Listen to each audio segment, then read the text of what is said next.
create different templates to different customers for our invoices. So you may want to pay a different bank, or you may want a different currency, or a certain layout or certain brand.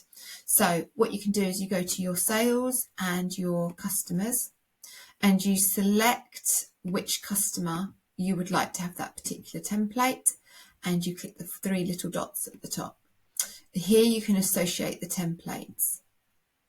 So at present, we know that these 4 customers have the standard template for the invoices. However, now we can select a different template. By hitting save at the bottom, this will save your changes. And this will now mean that the next time an invoice is raised for this particular customer,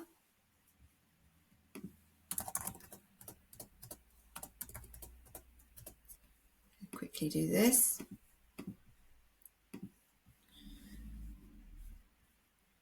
We can see that the template has been associated to them.